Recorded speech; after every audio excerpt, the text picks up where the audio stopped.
So let's talk about Spoiler Alert.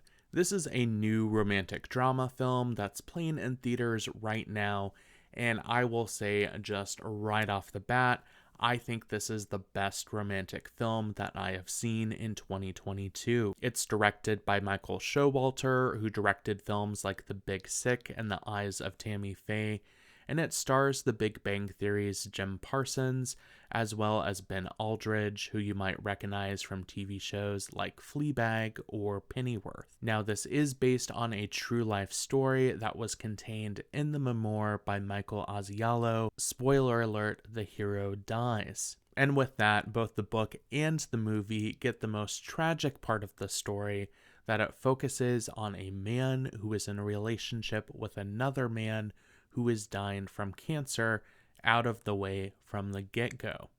Now, I was a little apprehensive of this film when I first heard about it because there are so many LGBTQ movies that focus on tragedy. And even though this film does focus on some tragic elements of a real-life story, it does avoid any of the most worn-out tropes we've seen in films. This isn't a movie where homophobia or hate crimes are the obstacle.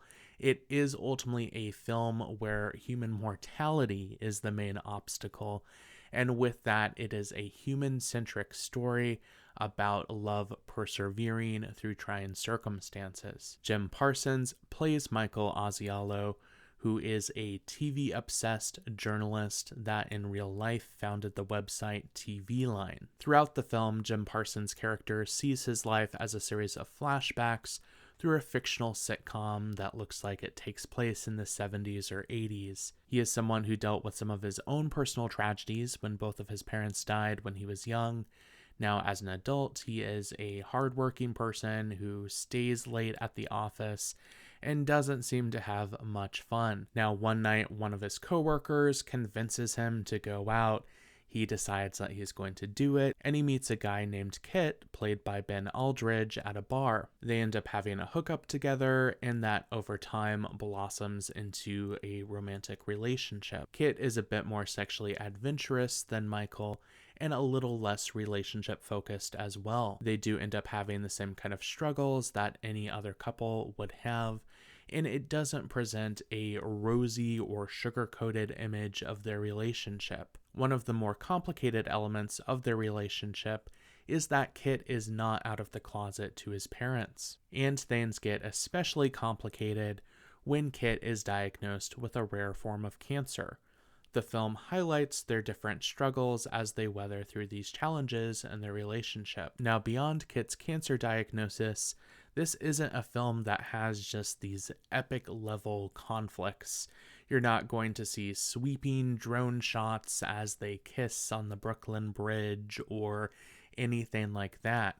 It focuses on the really kind of subtle everyday moments that a couple would have. One of the most effective scenes in the film is a scene between Kit and Michael when they're at a restaurant. There's a moment where, without saying a word to each other, they express just a beautiful moment between two people expressing, I'm going to be there for you in the most difficult of times. And for me as a viewer, just watching this on the audience, I was bawling my eyes out. I think the two lead actors did a fantastic job at selling me on the idea that these two men that are kind of in different places, you have Kit, who is a little more of the jock stereotype, and Michael, who's a little bit of a nerd, them coming together and being in a relationship. I was just sold on that because the actors sold it to me with their performances. Likewise, Sally Field, who plays Kit's mom, does a fantastic job in this movie as well. She is a living legend, and if you want to get the gays' attention for a film, cast an iconic actress in the supporting cast. Sally Field came here and understood the assignment. I think she did an incredible job. Now, what I liked about this film was, even though it was a tearjerker, it didn't come across like it was trying to be sentimental just for the sake of being sentimental. This wasn't a soap opera. This wasn't something that was just trying to be overly maudlin. It was a human story about love persevering even when things are difficult. Now, it does have some funny moments in it. I do think the trailer played it up as maybe being a little bit more funny than it ended up being. Most of the funny moments were in the trailer, and even though Christmas is kind of like a backdrop for some of the scenes, especially towards the middle of the movie, I wouldn't really consider it to be a Christmas movie either. That being said, this movie took me on a journey. I cried my eyes out in the movie theater, but it was in the best way. I didn't leave feeling depressed or bummed out. I felt this really heartwarming feeling about just the power of love and human connection. I feel like this movie can connect to all different audiences, whether you are gay or not. Not that these things should be a deterrent from you seeing a film, but I don't think that this movie was raunchy. It wasn't really political. It has universal enough themes that I think can unite all different people around this film, and I highly recommend seeing it in movie theaters. As I sat ugly crying in an AMC theater, I thought about when Nicole Kidman says in her famous line, "Heartbreak feels good in a place like this."